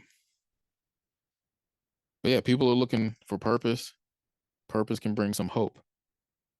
Part of having hope comes from joy. Joy. I have to read the verses that connect joy and hope. But if you think about it, if you had joy, would you be hopeless? Have you seen a person who's joyful? Who's okay? Well, that's timely question. I shouldn't say have you seen a person who's joyful, because I'm sure we've all seen people who've joyful and were hopeless, and we've had celebrities who've taken their own lives, and people say, "Oh, they were a light. They were so joyful. They seemed to be joyful." Right? It's kind of hard to ask this question because you can't know what's on the inside of somebody. Have you ever met someone who you sensed that they truly, authentically had joy and had depression? I mean, I don't know how you detect someone's true joy. That's a good question. How do you detect if someone has true joy? I think it's kind of like I said. I think you see when somebody has true joy is like even when they have nothing, you're like, oh, this person's still smiling. They're still happy. How do they do that? Oh, they must have authentic joy. Because yeah, think about it. The people who go through hard times can smile and be like, everything's okay. And you're like, wow, they're so strong. But then when you see somebody who like gets the toll taken on them over and over and over again and over again, you're like, this person just doesn't quit. Energizer bunny. Like, this is not human. I think that's when you know someone has true joy. When you see somebody who's going through something, you're like, this person should be dead or wanted to take their own life. And you're like, there's something off. I don't know how they're doing this. I guess in some cases you won't really know till the end of their life if they, make it to the end of their life. And you're like, oh, that person really had joy because they seemed to go through a lot, but they held on. They didn't take their own life. But I mean, that's what Paul talks about in New Testament. He's like, yeah, I went to God, said, God, take this away from me. God was like, yeah, my strength is made perfect in your weakness. Meaning, when people see that you're going through stuff, they're gonna be like, how's this guy going through stuff and still withstanding? There's something. I mean, this is a classic Christian principle. It's like when you see somebody getting beat down, struck down but not destroyed, you have to turn your mind upward. You have to like, oh, that must be superhuman. Not that they're superhuman. Must be something superhuman within them. Your logic says, okay, that doesn't make sense. Something else is going on. It forces you to think it forces you to think spiritually. It forces you to consider that it's something outside of them stronger than them, or something inside of them stronger than them. The joy of the Lord is your strength. Such an interesting idea that God created joy to be your strength. It could say, hey, the strength of the Lord is your strength, or the might of, he's like, nah, the joy. That goes back to what I said, connection, relationship. God is like, hey, when we are together, when we enjoy one another, when you are literally enjoyed, like people get enthroned or encircled. Like you have to be enjoyed. You have to be surrounded by joy. So when you're surrounded by joy, you're enjoyed inside and out. God is like, yeah, you'll get through this because I'm in you and I'm outside of you. I am joy itself. I live in you. I surround you. You're enjoyed. You're literally enjoyed, as in you're surrounded by joy, but also I enjoy you. I love you. I like you. You're like, oh, cool. God likes me. I guess I'll stay. I guess maybe I'll stick around. But that's what people are missing. They're missing true joy. And that brings true hope. Because if you know that God who made you truly loves you, you're like, oh, right. How can wait? How am I, wait, why am I mad? Like, why am I sad? Like, but that means you also have to like God. And that's usually people's problem. They're like, oh, God, that whole thing. So, okay, yeah, if you don't like God, I guess it doesn't really mean anything to you that he likes you. Like when you look at celebrities, you're like, oh, I would love to have dinner with them. Imagine if they told you they liked you. You like, my favorite celebrity likes me. You would get excited, right? Because you're like, oh, my favorite celebrity likes me, but I like it. Makes you happy, it makes you enjoy them and enjoy yourself. Because you're like, man, he likes me, but I like. But most people don't feel like that about God. They're just like, oh, God likes me. Cool, cool. That's our response. We're like, God's like, I love you. Cool, cool, God. It's good to know. I'll try to ponder that over, the Christmas break. So I mean, that's why people. That's where true hope comes from. True hope comes from true joy. True hope comes from true joy. Especially because God Himself is joy and is hope. Right. So the only way to have true hope is for hope itself to live inside you. You can't. I was about to say I hate to tell people. I don't hate to tell you. I have to tell you. I mean, people. Okay, people like to say things like hope, light. Like, okay, people should be throwing around these words like hope and light. I'm like, okay, what do you mean hope? Hope from where? Yeah, you can put some hope in things. I'm not gonna lie. Like, yeah, sometimes you can put your hope in a person or in an event and it lasts for a little bit, but then you're left again. You're like, oh, that worked for a little bit, but now I'm back to where I was. And people are talking about light. Like, what light? What are y'all talking about? This is such light. Like, where's this light coming from? You talking about like the sun? I mean, sunlight, sunny mornings does bring some hope. I read something where people said the majority of people who take their own lives do it at night. And this guy who wrote the book commented, he said there's just something about a brand new morning that speaks of like hope and possibility that makes it hard to look at the day. I mean, it's probably not true of everyone, but he was saying that the morning light, I will say, does bring some new possibilities, right? There's something about light that speaks to our bodies and our souls where we're like, oh yeah. There's something very interesting about light. Like hope comes from light. The glory of light brings hope.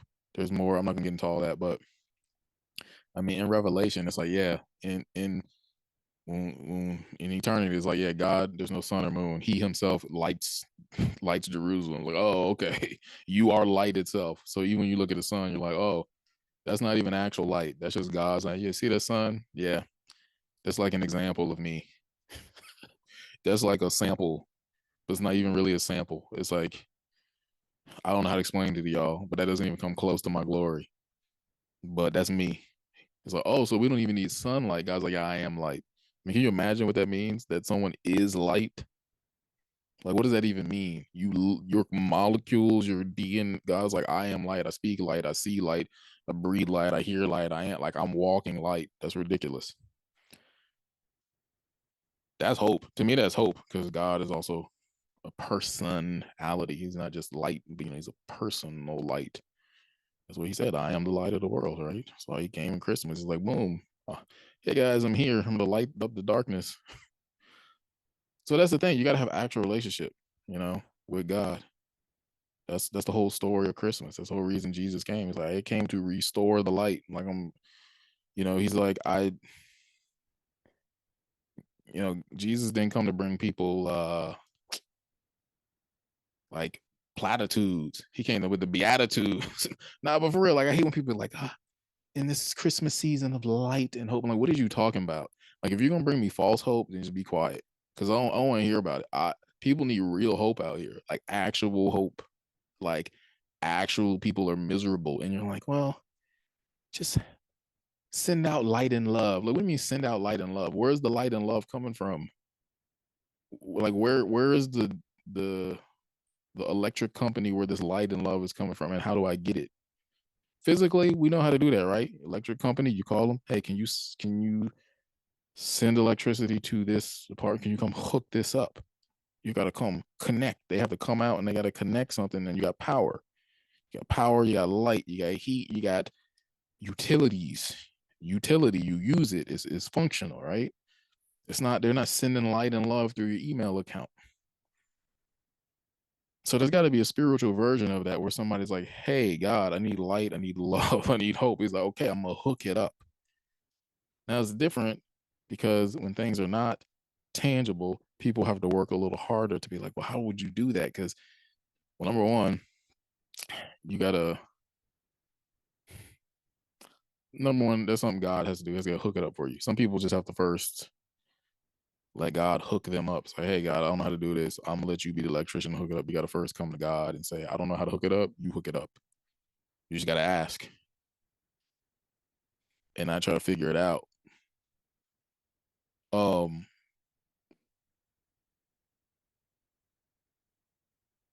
yeah, but somebody's got to come hook it up. Jesus has to come and hook you up to the power sources. You can't just say sending light and love. No, don't send me any light and love. Okay. I'm not being disrespectful, but when people just say stuff, I'm like, what are you talking about? Because if I wake up tomorrow and I still feel the same, then your light and love must have not got to me because you didn't come hook it up. Right? If you have light and love, then bring it, bring like the wise men, bear your gifts directly to my door. Knock on my door like, Bernard, I'm bringing light and love. Okay. At least your hug is a tangible example of your light and love. But don't tell me you're sending thoughts, prayers, lights, love, energies, vibes. I got music software. I can make my own vibes. I'm serious. Like, I'm not saying this to be disrespectful. I'm saying it because people need real hope, like actual hope.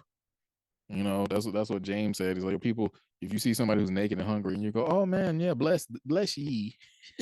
Be warmed and feels like, dog, faith without works is dead. You need to go to those people, say, can I get you something to eat and can I get you some clothes?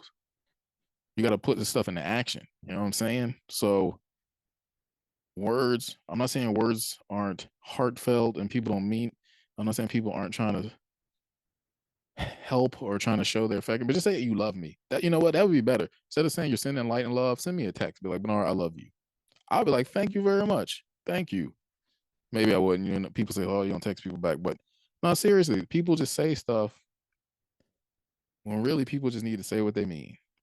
Like when people are leaving the house, they be like, stay safe and stay warm. Like, no, just say, drive, have a safe trip. Just say, I love you and I hope you stay alive. Don't tell me to stay safe. I know how to drive. Like, you think I was gonna drive? Oh man. Oh, no, I was gonna drive reckless. Thank you for no, just say I love you. That's what people need to start doing. I'm not saying I'm the poster child of saying I love you to people. Just good Instagram. This guy goes around doing kindness. What's his name? He just like does kindness and then tell people I love you. Everybody's just like, yeah, I love you too. Like everybody's, they're like, man, I hadn't heard that in years. I'm not saying I'm the poster child of saying I love you. Number one, I don't talk to people. But what I'm saying is, I'm not gonna send light and love to somebody. I'm gonna send the light of the world. I'm gonna be the light. I'm gonna send the, I'm like, hey, Jesus, this person needs your help. I don't know what to do. You fix him. Or I'm gonna do something that's like this talk.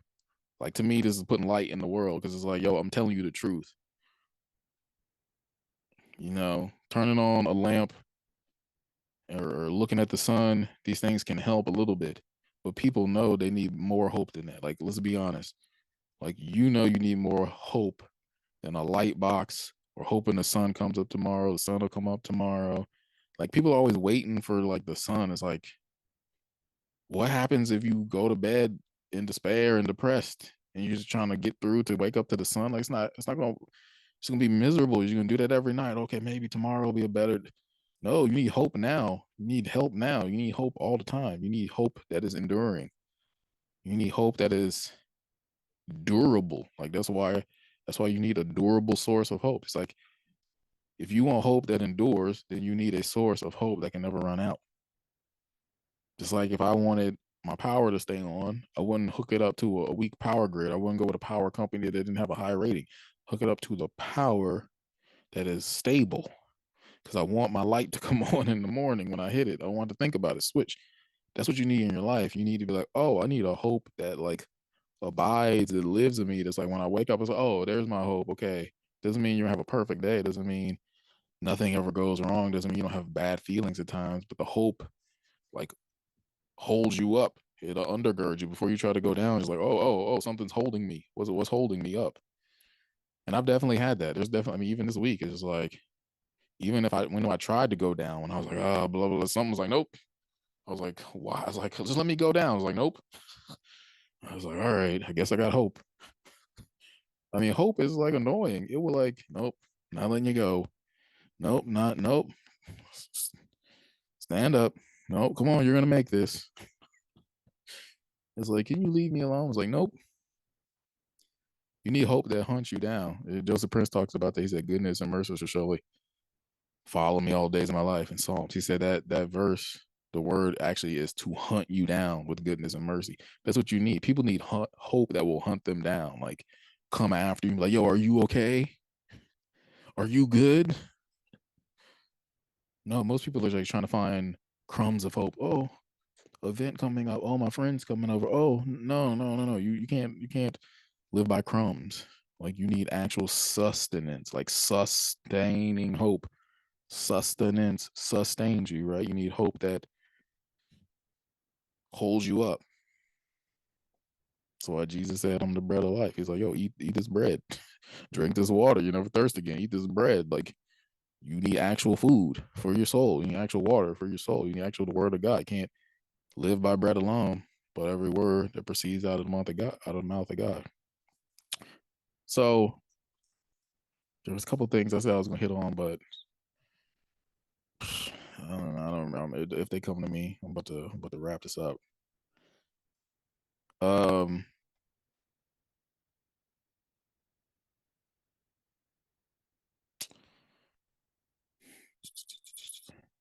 yeah, I just want to say that I just don't like when people, especially like I said, I started this and saying hope is an interesting topic, and it's a topic that I think when you say it, people go, "Oh, well, yeah, how do we have more hope?" Like, since we know how serious hope is and people need it, don't play around with hope. Don't be giving people some kind of, you know, feel good answers. Like, give them actual hope. And sure, people have bad experiences with God, religion, so they're like, I already tried. I'm not saying I don't understand it. All I'm saying is, logically speaking, or as I say, spiritually logically speaking, you know it makes sense that if you had a source of power, hope, electricity, light, you would connect to it if you knew it was not going to run out, right? Hey, go to a power company. They're going to hook up your power so you don't have to think about it. But people don't do that spiritually. It's just like, oh, I'm going to try to find hope this week. Why? You need to find the power company, the power source, right? You need to find the source of hope. The bank, like I was saying earlier, you need to find the bank where hope is distributed without regard. Like, hey, we got enough hope. God says he's rich in mercy. He's rich in hope. Like here, got more hope than I could ever need. Take it. Because you guys need it. God is rich. He's like, yo, I want to deposit hope in you. But you like I said, you gotta accept it. You gotta receive funds. Right. Like every time my aunt sends me money on a birthday, it's like you gotta go in there and actually hit receive funds. It's like, yeah, it came to me, but you gotta let it in. Whole nother discussion there. You gotta do your personal work, your therapy, all that stuff. But that's the thing. Like people want hope, but you gotta let it in too, you know? Like that's what Joseph Prince said. He said the sun is always shining. He said, but you can pull down your shade. So it's not that God's light is not always shining. It's like a lot of people just like shade over their heart. They're like, nope, don't want to hear about that message. Don't want to hear about Christ Jesus, Christ the Lord. It's funny though. Everybody's singing about Christ the Lord. And it's like, Christ the Lord. I'm like, oh, really? Christ is your Lord now? Oh, just for that bar? Okay. Just for that bar of the song. But in a couple bars, nah, he's not Christ. He's not the Lord though. That was just for the hymn. Oh, okay.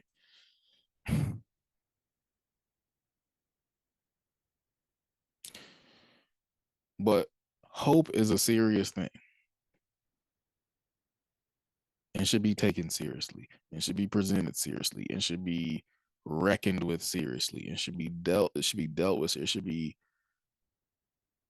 treated with a reverence because people actually need it. Like, don't give people false hopes and false expectations with empty words, fragile words. You know, I hope you have a good. I hope light and love, and we need hope. Like where, from what are you talking? Show me, give me an example, and don't tell me it's the stuff you do. Like you just don't tell me that you took a deep breath. Don't tell me that you recited affirmations. There's nothing wrong with people doing affirmations, but there comes a point where your affirmations obviously can't help you because if they could, you wouldn't need them anymore. Like there comes a point where your affirmations they're just truth. Like, oh, I am confident. I am bold. I am strong. Like there comes a point where affirmations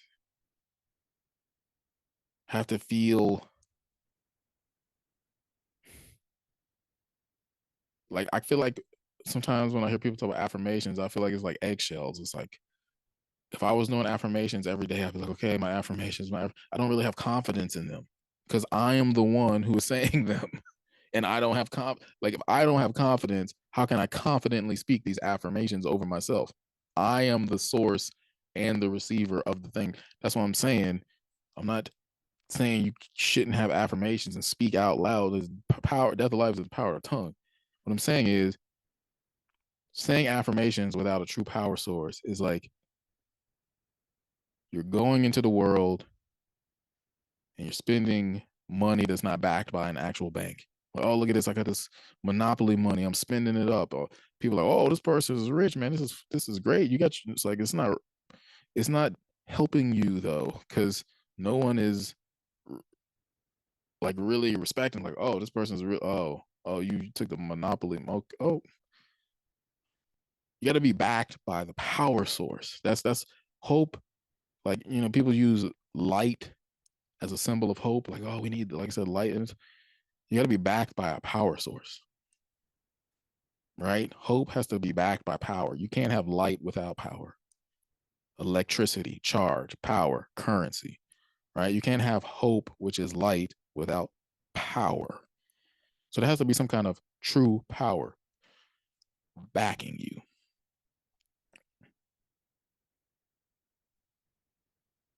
because you don't want just hope, you want true hope.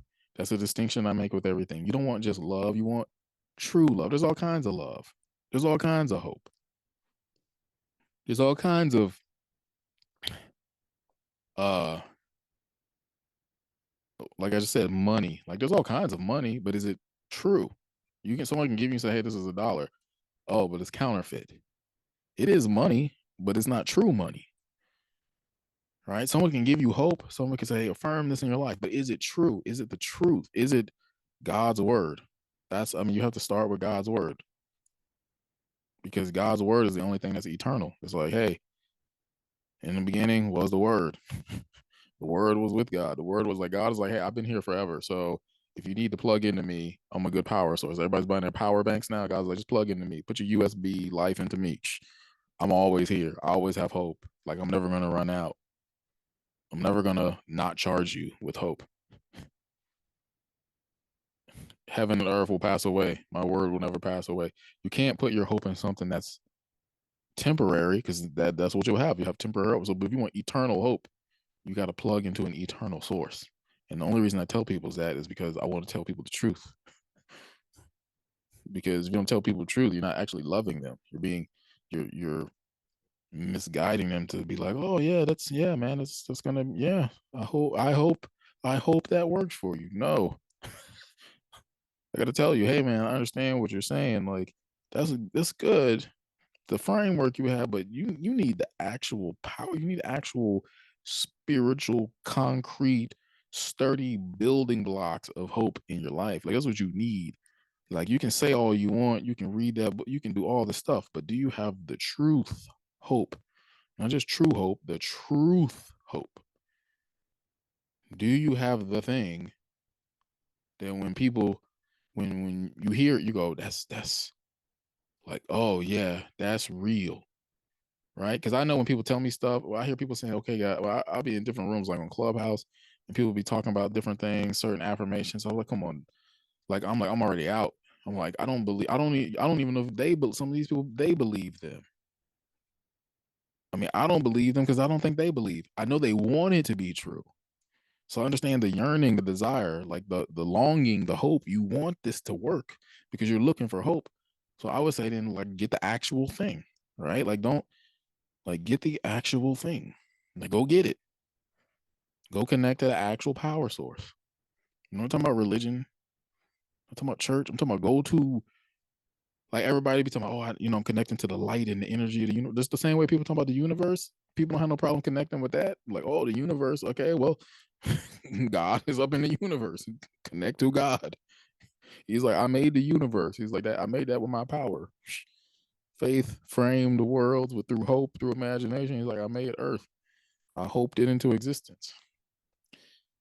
All right, final thing. Anything to wrap up? I could go into that. No, I'm not gonna go into that. There was something else I had said. I touched on imagination, creativity, light, joy, glory, hope, creativity.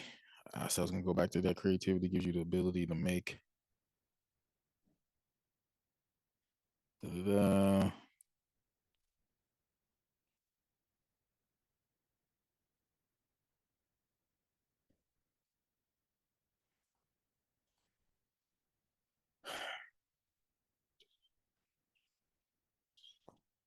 Hope. You mean when you create things that means you to make a difference. So there's a change. You're looking for a change. Yeah, I don't know. I feel like there's a one. I want to wrap it all up.